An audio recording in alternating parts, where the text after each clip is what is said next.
Hello les mamas! Bienvenue dans le podcast de la maternité sans filtre, par les yeux sur elle. Je m'appelle Reine et je suis maman solo de 3 enfants.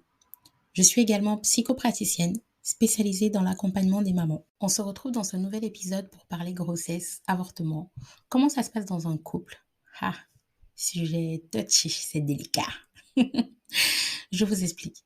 Personnellement, je ne sais pas quelle est la bonne façon de faire et je ne sais pas s'il y en a une.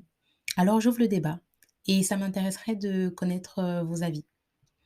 Vous avez un chéri, un copain, un concubin, un mari, un plan sexe, avec qui vous avez eu des rapports sexuels. Et bim, un mini-humain grandit en vous. Que faire? Garder, avorter et surtout, c'est ce qui m'intéresse ici, qui prend la décision? Nous les femmes, on dit c'est mon corps, c'est ma décision. Oui, mais c'est aussi son enfant, non? Un bébé, on le fait à deux. Donc, en soi, il a aussi son mot à dire. Il y a plusieurs cas, dont deux qui ne nous posent pas de problème. Soit les deux partenaires sont d'accord pour mettre un terme à la grossesse, soit les deux partenaires sont d'accord pour mener la grossesse à terme, donc avoir ce bébé. Mais si toi, la femme, tu veux garder et l'homme, lui, veut que tu avortes, qu'est-ce qui se passe? De quelle façon tu prends en compte son avis? Et dans le cas contraire, si lui, il veut garder le bébé et que toi, la femme, tu veux avorter, tu fais quoi?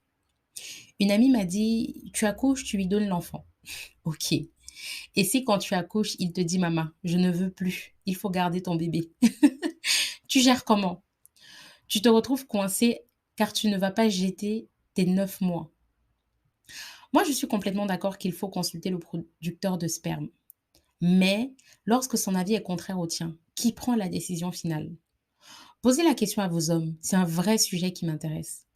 J'ai souvent entendu des hommes se plaindre qu'on ne les a pas consultés ni écoutés. Mais qu'est-ce que cela implique?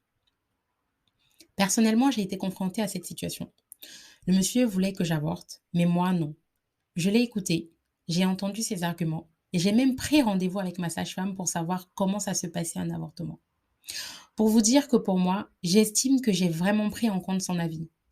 Mais je n'ai pas pu me résoudre à avorter. Je ne m'en sentais pas capable et j'étais persuadée que j'allais m'effondrer psychologiquement si j'avortais. Et je savais que je devrais gérer l'après-avortement seule et ça pour moi c'était l'argument de trop. Je ne pouvais pas me résoudre à écouter quelqu'un qui n'aurait pas su comment me soutenir après. Aujourd'hui, mon fils va bientôt avoir 1 an. En fait, il a déjà eu 1 an. J'ai écrit cet épisode il y a quelque temps déjà. Mais pas une seule seconde, je regrette ma décision. Mais ça m'a fait de la peine que le coparent se dise que je suis égoïste de garder le bébé. Ce qui m'amène à une autre réflexion. L'une des raisons pour laquelle je n'ai jamais avorté, c'est parce que je pense que si tu ne veux réellement pas quelque chose, tu mets tout en œuvre pour que cela ne se produise pas. Dès le moment où tu n'utilises aucune contraception, tu sais que tu prends un risque. Une grossesse est si vite arrivée. Dans ce cas, pour moi, ma seule issue est d'assumer et c'est ce que j'ai fait. Mais nous devons parler des hommes qui refusent de se protéger parce que, ils ne sentent pas bien le goût, mais mettent la pression aux femmes qu'il faut avorter. Bon, j'ai beaucoup parlé.